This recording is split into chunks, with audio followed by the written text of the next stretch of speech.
say, look, there are tons of videos on here that, that the students, or I'm sorry, the teachers should be aware of so that they can, um, teach their students. So this one is actually really important, and I'll show you, then I'll go through the performance task. But this one, it's 12 minutes. It's not the most exciting thing in the world, but it is fairly important. It goes through all the tools the students are going to need, especially on the performance, whenever they're typing something or reading something or doing the math.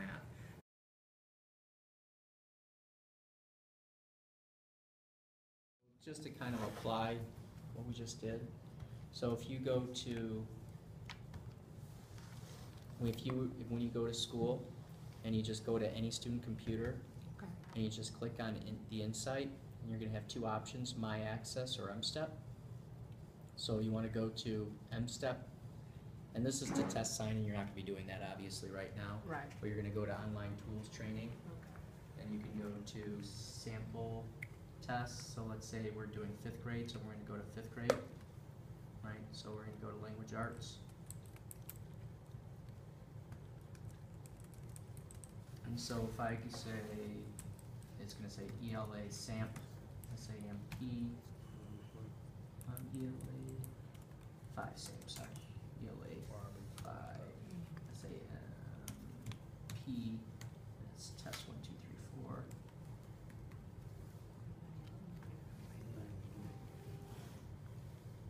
And this just goes through, and this is what they're going to see. They're just going to see all kinds of instructions on, I'm going to show you the performance task. So, all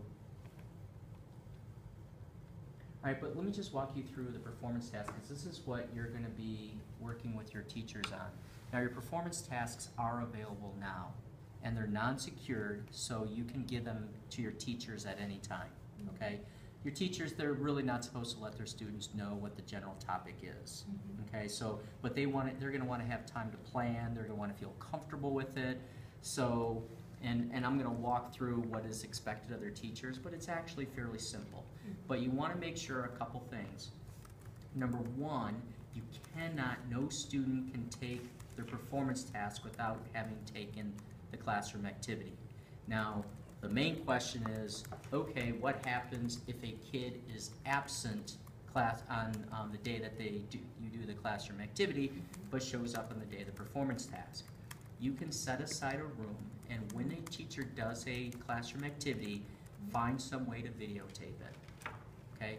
You are allowed to videotape the classroom activity, and then the student can listen to 5 minutes of it, can listen to 30 minutes of it. I mean, but ideally you want them to listen and watch 30 minutes of it. If the student is there for the classroom activity but misses the performance task, and your makeup is like 3, 4, 5 days, and the kid says, I don't remember what the topic was, he cannot see it a second time.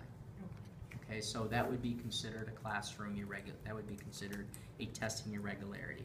So you have to make sure that it's done in conjunction. The elementary, luckily you guys have pretty good attendance, so hopefully it's not going to be that major of an issue, that you're able to, give it, if not the first time, but capture all the students on the makeup days. Okay, so here's what it's going to look like. So the teachers are going to be given a script, and I'm going to show you what a script looks like in just a minute.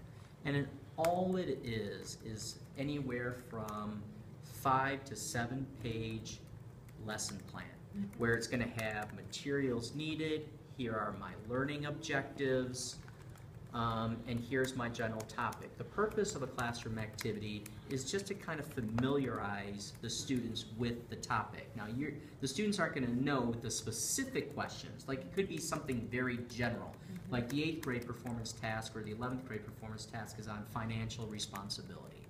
I mean, that's a very general, broad topic, and the script is such that, what do you think of when you hear financial responsibility? What are some ways that parents can be financially responsible with their budget? And kids will answer, raise their hands, so forth and so on. The classroom activity is not to exceed 30 minutes, and the teacher really is not supposed to go off script. Okay, it's very heavily scripted. Now, if it goes off on a tangent and the teacher, talks about something off to the side, that's fine. But really, you want to stick to the script. and make sure that all students are engaged. You know, make sure that, you know, the teacher who's doing it has good classroom management. If not, maybe you have some other teacher in the room or someone else, you know, that's going to make sure that kids are on task, paying attention, making sure they're taking it seriously, because it is a requirement. High school, it's not a requirement this year, but it is going to be next year. But for the elementary, middle school, it is a requirement, okay? So the teacher, all the teacher does is just goes through the script and you're done, okay? It can be done up to 3 days prior to the student taking the actual online assessment. So if it's outside 4 days, then that's a test irregularity. So you want to make sure that your testing schedule fits what the state requirements are, okay? And Kwame was supposed to go over that to make sure the classroom activity is this day and no more than 3 days pass before the performance task is done. Okay, so it can be the same day, and that's fine too. Is that best practices? That's you know, up for you and your testing coordinators in conjunction with all your team members to decide that. Okay, so whatever they decide, usually what I've seen most people doing are 1 day ahead of time. Okay, so let students give them a chance to digest the information and get ready for the performance task. Okay, so there are going to be, along with the classroom activities, there might be some visuals, but the teachers will have that. They're, you know, feel free to blow them up, post them all around the room, whatever the teacher feels that he or she is. Again, it's non-secured materials. You don't have to send them back. You can destroy them. You can, you know, burn them while doing a dance around a bonfire. Whatever you guys want to do with the classroom activities, it's complete. Save them for future reference. It's completely up to you. They're non-secured, so don't worry about it. That was one of the biggest questions I was asked is, what are we supposed to do with the classroom activities? I don't see a return address. Well, if there's not a return address, don't worry about it. I called the helpline. They say, yeah, it's non-secured. You know, we don't care what you do with them. Okay, so again, they were sent, grades 5 and 8, they were sent last week, and so your testing coordinators have those. Okay. So feel free to get with your 5th and 8th grade teachers sometime this week, hand it to them, and say, here's what you do, okay? So what's going to happen on the date of the classroom activity, the teacher is going to wipe his or her board clean, and it's going to put the learning objectives, and they're right there on the classroom activity, so you don't have to worry about it. What exactly it is, what's the learning target, the goal that we want our students to understand. They can take notes, but they can't use their notes on the actual. They can, you know, they can work in collaboration. They can work in groups. As a matter of fact, some of the services that I've seen actually kind of recommend it, allowing students to talk among themselves about the given topic or anything like that. Okay. And so, you know, there is the script, like I said. The teacher says, okay, today we are going to be, I mean, that's why you want to give it ahead of time, so the teacher feels very comfortable with it. And then he or she performs the task, and you're done. Okay? So that's part 1. Now, the performance tasks have 2 parts to it. Okay? And this is where it gets a little dicey in terms of what you want to prepare not only the teachers for, but the students for. Okay, so there are 2 parts to the performance task that they're going to do. The first part is a lot of reading. It can be anywhere from 3 to 5 articles. They call them artifacts just to make sure that we're using the common language, and I'm going to show you what they look like and show you what we did to help prepare the students if you so choose. Okay, so they're going to be articles. After the articles are done, there are going to be 3 questions on the side, okay? Some of the questions are going to be simply pick this box, okay? Some of the questions are going to ask for 2 to 3 sentences, where it's and they're all going to be talking about the sources. Like, what source would you most likely find this argument? What source, without plagiarizing, what information in source 1 is contradicted by the information in source 2? And that's where you have to teach good test-taking strategies. Okay, I'm going to look at the questions ahead of time so that I don't have to overread. So, because if one question says, okay, you know, what's, you know, about the source 1 specifics, all the kid has to do is read source 1 to get that question right. Okay, so, and there are 3 questions. Now the second part is the essay, and it's supposed to be multi-paragraphs, and where there's going, and for grades 3 through 8, it's going to be on one of three. It's going to either be an expository, where a kid has to write like a blog entry or a newspaper article or information for the school's website or something like that. It can be a narrative, where they start off with a story and the kids have to finish it. Or the third one is persuasive/opinion. Grades 3 through 5, they say it's an opinion piece. Grades 6 through 8 is a persuasive or an argumentative paper, where the kids have to, say 3 arguments. And the most important part that you can do quick fixes and make sure that you are focusing on and get with the kids is the kids have to use the sources from the articles, or they have to reference the articles as many times as possible. Okay, so as a matter of fact, if you look at the rubrics for the expository and the argumentative, it's out of 10, and it's 4 points for structure, like breaking into paragraphs and having a thesis, topic, sentence, yada, yada, yada, and not just one big long paragraph. The second, then it's 4 points for source incorporation, where the kids are, like I said, incorporating. And I try to get them to practice using, trigger words like according to, like 3 times in your essay you should use the words according to. For the younger kids, maybe you come up with something easier, such as, this article I read says this, okay, just so that they are using the material or information. And that's, these are little assignments that you can do that are really good, where you could, just give them an article, give them a question, they answer the question, you have to use information from the article we just provided. You don't have to use a performance task or anything like that to get the kids to practice it. As a matter of fact, if we had time, I'd show you Newsella. Have you, you used Newsella, where teachers get a 30-day free trial for Newsella, and it is amazing, where the kids can, where the teacher can set up a classroom, can assign articles that are high interest and brand new, like on information that happened the previous day or previous week. And the cool thing is they could also assign prompts, and the prompts always say you must use information from the article, and the kids type it and the teacher can see the responses. And it's pretty expensive. Like I was talking to Dr. Richardson today, I told him $18 a kid. He's like, it's like, it's pretty expensive, but I mean, what you can get out of it is just absolutely amazing.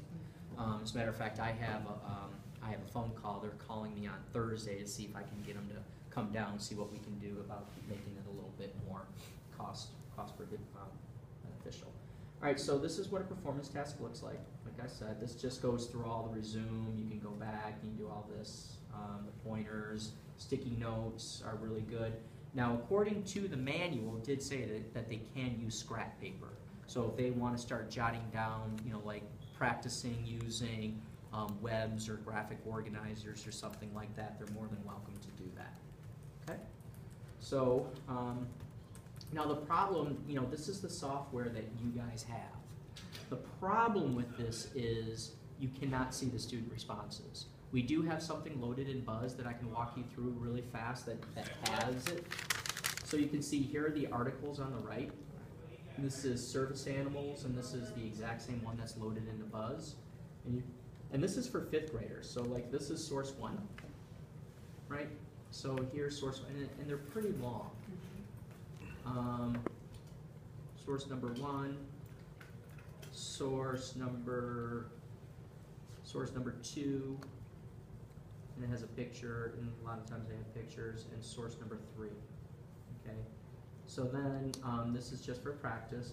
Then you could see people who own businesses have to consider is this from, did the kids see this in source number 1, read it in source number 2, or source number 3?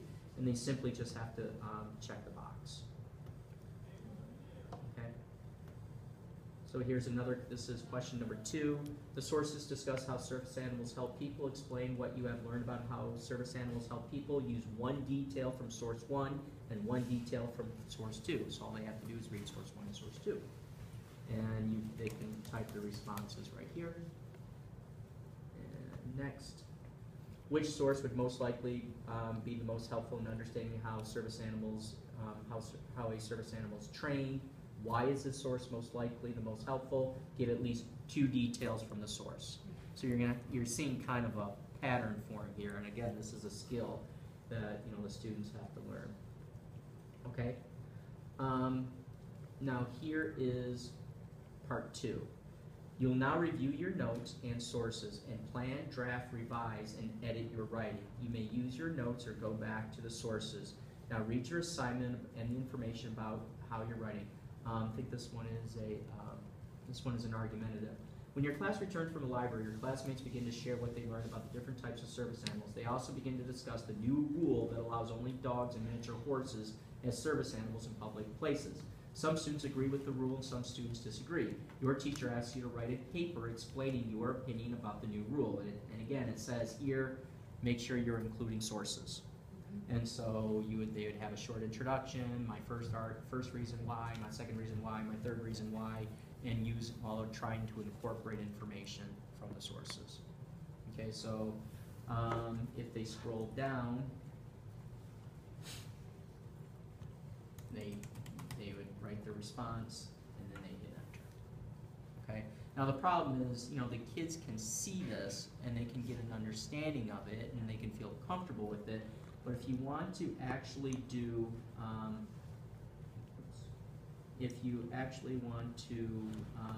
be able to do a practice test, a practice performance task, so that the teacher can actually review, this is what I did. And I know I already went over it with law.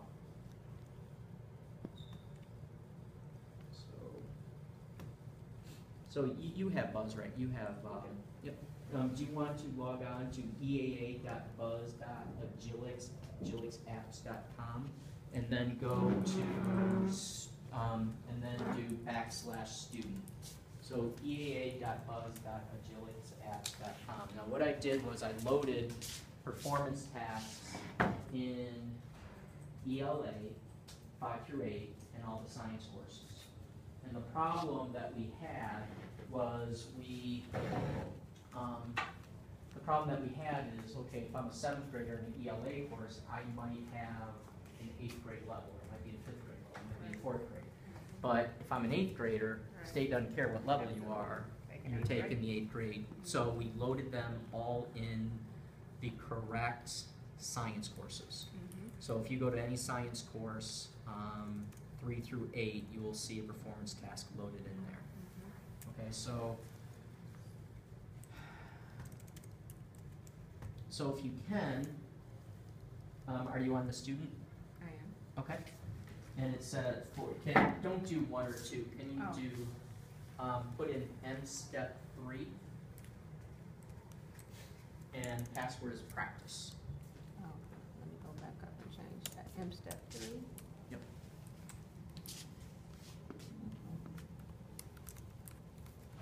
Practice. Practice. And if you're doing it, you just be MSTEP 4.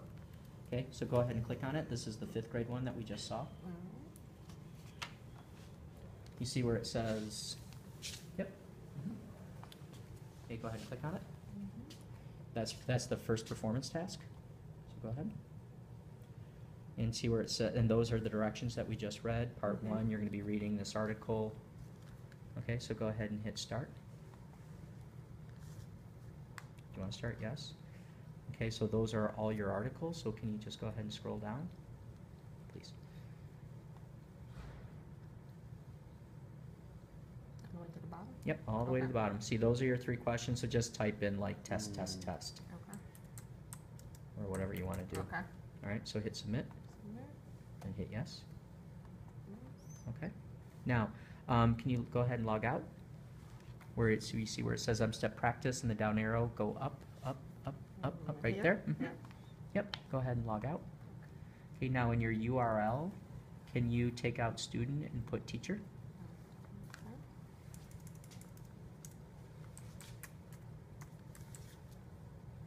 Okay, then hit enter. Okay, then can you put in MSTEP teacher for your login? And then practice.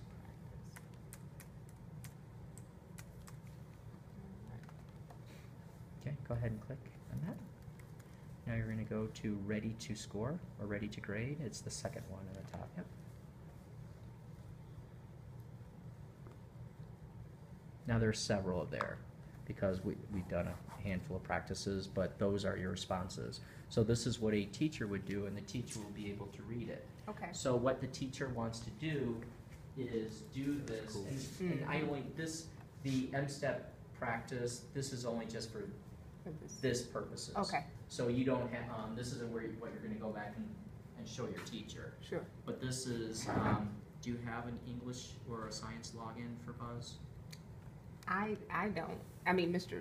Clark, are you able to get into? Yeah, I I have the need to- administrative, Yeah. but you not go- for a classroom, I'm sorry. Yeah. Okay.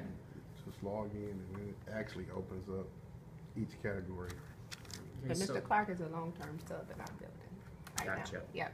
Okay, but, so, this is something you may wanna practice. It might be a little too late to do the 5th and 8th graders. Right. But for the 4th, And 6th, 7th graders, Mhm. maybe you can, Mm-hmm. or 3rd, 4th, so Sure. you can Mhm. maybe do one. Mhm. And the thing, the power behind it is being able to sit down with the student one at a time and say, all right, let's see what you wrote. Right. And, give them immediate feedback. Now, Mhm. and you talk to them, like the most important aspect is making sure that you're incorporating sources. Where do you mention any of your sources? Well, what do you mean I didn't? Okay, well now you can start. Right. Okay, let me show you. Are you still in the teacher one? Yes. Okay, can you go to curriculum now? Do I need to log out of Nope, this? nope, you don't have to. Nope. You can go do the back arrow. Nope, the Here? third, the last one right there. Okay. Go to curriculum now. So this is what the teacher's gonna see. Okay, so go to the MSTEP practice. There should be 4. Okay. Okay, so now here, this is what a teacher's gonna see ahead of time. So you wanna click on classroom activities and artifacts. Again, the artifacts are just then hit the, This one? yep. And there should be, these are your 2 downloads. So go ahead and click on it. There should be 2. One is the classroom Classroom activity, and the other one are the artifacts. What I highly Oh, recommend is printing out the artifacts and giving kids a copy. Yes. Because unlike the MSTEP, the kid can see the articles on the left and do the work on the right. Right. Because we don't have that capability. Right. So this is what a classroom activity looks like. So Right. you can see the script, you can Mhm. see what they need to Mhm. do, where the learning target is, and all that fun And you stuff. guys went through all of this. You already went through that? Yeah, I mean, yeah, we were With familiar all with the it. teachers. Okay, good. Mhm. So you feel comfortable in administering Oh, the yeah. classroom activity? Mhm. I actually have founded science on Buzz, and I went to it. I didn't know how to get through MSTEP. I'm like, oh, this is great. But it was only like, the 4th graders was different than the 3rd graders, and the 3rd Right. graders didn't have access to it.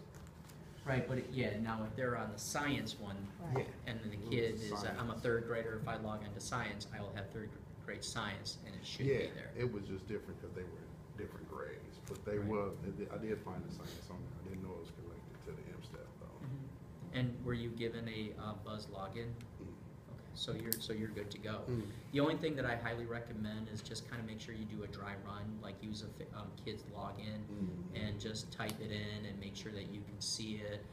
Does it have to be graded? Well, maybe, but just being able to sit down with the kid and say, all right, Johnny, let's take a look at your responses, and give him a little pep talk, talk about, you have to make sure that you use the sources. What did you learn when you read this article? Why not use that in, just little things like that. Mhm. So, all right, No, well, no, that's that's pretty much it. Do you feel a little more comfortable Oh, now? definitely. Yeah. After I see the connection, I knew it was a connection, I just didn't know how to get to it. So, And plus, doing the DRC Insight, the simulators, Yes. you might wanna make sure that you get with your testing coordinators, just make sure that that's all running smoothly. Okay. And make sure the kids are practicing. There are a lot of districts are, I don't care if you see the same questions, every time you see a question, practice a new tool. Absolutely. And so the kid feels comfortable using the rulers.